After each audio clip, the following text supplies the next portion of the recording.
Alrighty, Lumberjacks, welcome back. Today we're going to be looking at the very small, not a very big update, the 1.18 update. So included in this update, there's a couple new toys. We're going to look at those first here. So you're going to be getting the Link Belt 5040. It's just basically a new high cab. This one was released back in FS 19 as well, but I know lots of people wanted to get the Link Belts back in the game. So I figured we'd put this one back together, and it turned out really great. It's a beautiful machine, works really well.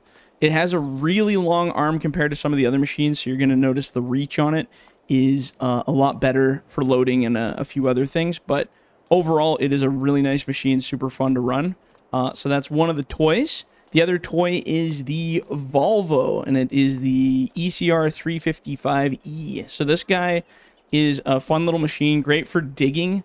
So if you use the Terraform mod along with my bucket, you can dig some awesome trenches, have some fun.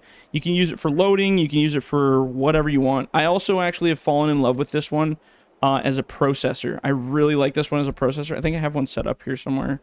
Where are you? This one. Here you go. So as a processor, one big thing that's awesome is you have like a zero-turn cab, basically. So your counterweight's not going to hit your pile. You can park super duper close. The other difference is, like I said, the visibility is so nice in this cab that you have a lot of range of motion to watch your piles, to be working. Feels really nice when you're processing and cutting. You just have a really smooth visibility, open cab kind of feel to it. But definitely one of my favorites for going around and cutting things. So yeah, those are the two new toys added to this little mini update here. The other things that have changed now, so thanks to a gentleman who sent me a line of code. He said he wishes to remain nameless in the great scheme of things, but he sent me a line of code that enables me to add sound effects to the tracks. So as I fire this guy up, and if I drive forward, I'll stop talking. You'll hear the track clinking. Let's put it forward.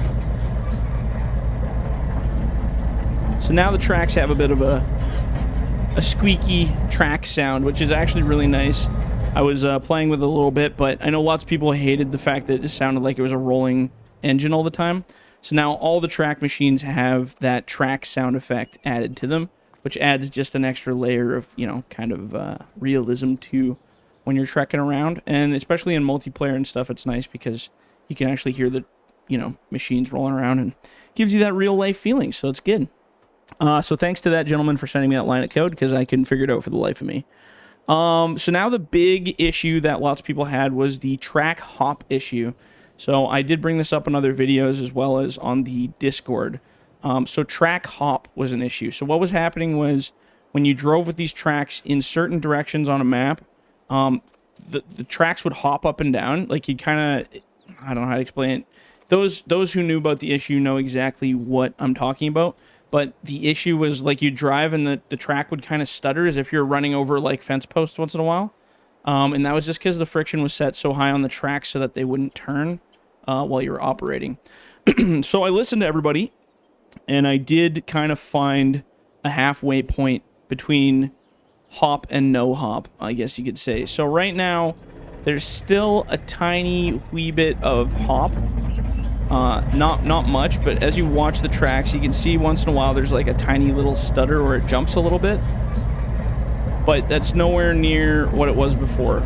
So what I did is I turned the friction down on the tracks, and I found kind of a happy medium where they're not exactly spinning. So the biggest problem I had, and I'm going to find a loader here. Sure, let's go with this one. So the biggest problem I had with these tracks was when you went to swing, and I might be able to make it happen here a little bit. It's actually doing pretty good. But what would happen was when you were swinging, and I think I demonstrated this in the last update video, it would cause the tracks, when there's not enough friction on the actual tracks, it'll cause the tracks to kind of like spin. So if I can't really make it happen here, but it would cause them to spin while you were turning. So you would turn, but your tracks would slide. In real life, that can happen if you're on really, like in winter, for instance, if the ground is frozen. I've had it even when I'm operating, and you go to swing, and your tracks will actually slide side to side, or it'll spin like your tracks around almost.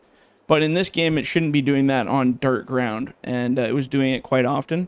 So now I've found kind of a happy medium between the two, where there's like a very, very seldom amount of hop. You probably can't even notice it on this one. Yeah, a little bit. A teeny bit of hop.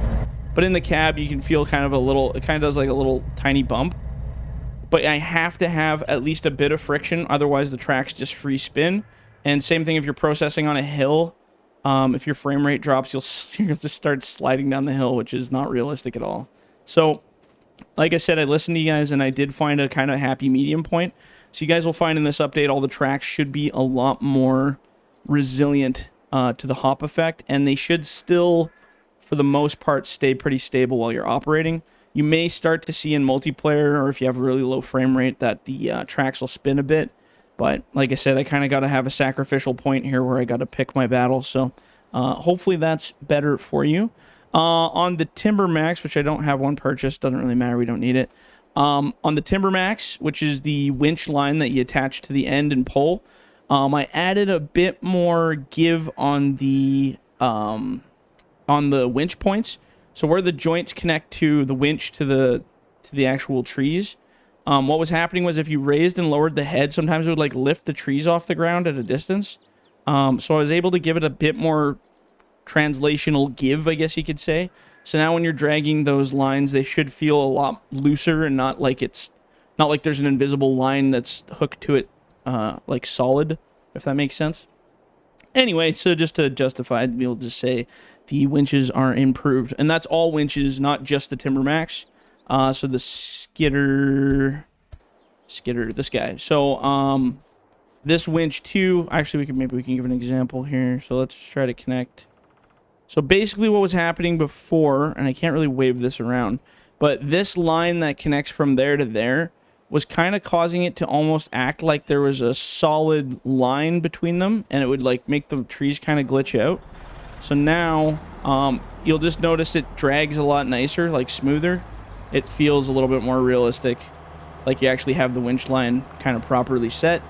It doesn't feel as though your trees are as messed up as it was before.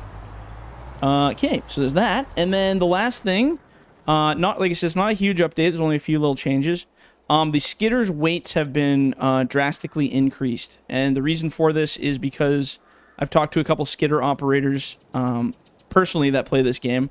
And they absolutely hate how the skidder was not able to drag like the really hefty trees. So for instance, I mean, these trees aren't exactly hefty by any means down here, but let's grab them. These are actually extremely light trees. But the problem was you go in for a grab and it would almost, especially on maps like Logger's Paradise and stuff, it would almost overpower the skidder where the trees were too heavy for it. So now the skidder outdoes the trees 10-to-1 for weight. So it's a lot heavier, a lot more versatile. You'll notice you can back your trees in a lot nicer, you know, do all kinds of weird stuff like that. Just in general, it's quite the major improvement to those. So again, when you're sliding your trees around, your skidder actually has most of the weight compared to the tree. Sort of like real life. Because a couple skidder operators told me that these are ridiculously underweighted for the trees. So I watched some videos and I listened to some feedback from them, and I think we have a good balance now. As with all updates, things change. Let me know if they are having issues, but the testing has gone very, very well. So yeah, that's basically it for this update. Just a couple balance changes with the machines, obviously a couple new toys, and fixes to the tracks and all that fun stuff that everybody was asking for. So that's coming out this Friday, which is whatever this Friday is of the time you see this video. And yeah, you'll be able to get that from www.fdrlogging.com. All right, guys, we'll catch you in the next one. See ya.